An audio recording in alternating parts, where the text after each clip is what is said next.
11 март бо шарофати нашри нахустин рӯзномаи тоҷикӣ Бухороишариф дар тақвимҳои кишвар ҳамчун рӯзи матбуот дарҷ шудааст.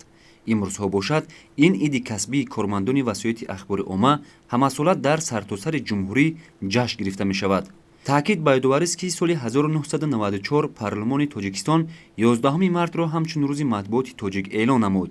аввалин нашре сирф бо забони тоҷикӣ Бухороишариф дар Осиёи Марказӣ рӯзи 11 марти соли 1912 дар чопхонаи Когон, маҳалле дар наздикии шаҳри Бухоро вуҷуд дошт, рӯи чоп омад.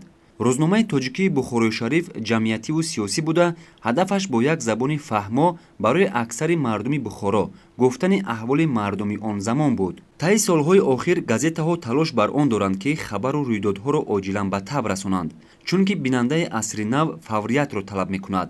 солҳои 1989-1992 давраи эҳёи матбуоти миллӣ ба шумор меравад, чун дар ин давра матбуоти тоҷик як рӯҳияи миллӣ ба худ гирифта, бо қабули қонуни матбуот аз соли 1990 нашрияҳои гуногун рӯи кор омаданд.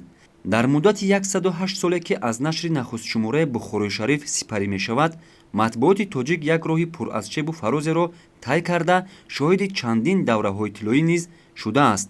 вале дар ҳар давру айём навиштани сухани ҳақ, интишори афкори созанда, тарғиби ғояҳои пешбарандаи ҷомеа меҳвари фаъолияти нашрияҳои чопиро ташаккул доданду расонидани иттилооти дақиқ бар ҳадафи маърифатбахшӣ, гиромидошти фарҳангу суннатҳои миллӣ аз вазифаҳои аслии қаламкашону нигорандагони матбуоти даврии тоҷик дарак медиҳад.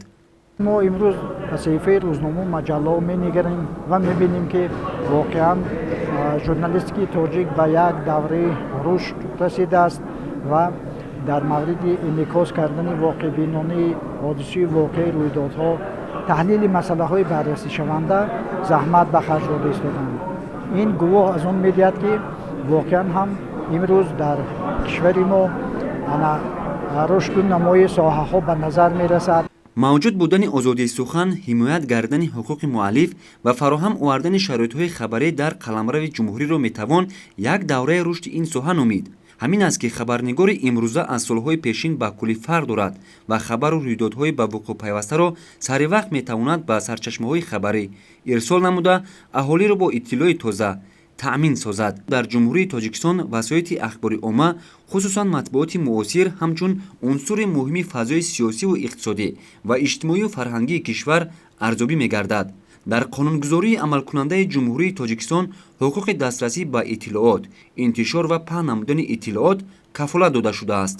дар моддаи 30 Конститутсияи ҷумҳурии Тоҷикистон ҳуқуқи ҳар як шаҳрванд ба озодии сухан, матбуот, ҳуқуқи истифода бурдан аз васоити ахбори омма кафолат дода шудааст. бо соҳибистиқлол гардидани ҷумҳурии Тоҷикистон дар кишварамон замина ва фазои мусоид барои рушди матбуоти даврӣ, бахусус барои фаъолияти расонаҳои мустақил фароҳам омад. алҳол дар ҷумҳурии Тоҷикистон беш аз 621 рӯзномаву маҷалла ба таб мерасанд ки аз ин теъдод 395 тои он ҷамъиятиву хусусӣ мебошанд. дар солҳои аввали истиқлолият дар Тоҷикистон танҳо як агентии иттилоотӣ фаъолият мекард. имрӯз бошад теъдоди онҳо ба 11 адад расидааст. аз ин миён як агентии миллии иттилоотии Тоҷикистон ховар буда 10 ададаш мустақил мебошанд. чунин пешравию дастовардҳо дар воситаҳои ахбори электронӣ бештар ба назар мерасанд. масалан, дар замони шӯравӣ дар Тоҷикистон як шабакаи радиоӣ ва як шабакаи телевизионӣ мавҷуд буд, ки бо вақти маҳдуд пахш мегардиданд. айни ҳол бошад фазои иттилоотии ҷумҳурии Тоҷикистонро 46 шабакаи радиотелевизионӣ бо фаъолияти шабонарӯзии худ пур карда, аз ин 28 шабакааш хусусӣ мебошад ки ин шаҳодатест аз озодии баён ва вазъи мусоиди фаъолияти васоити ахбори омма дар кишвар. иброҳими Неъмат, Саъдии Мирзо, Ҷаҳонамо.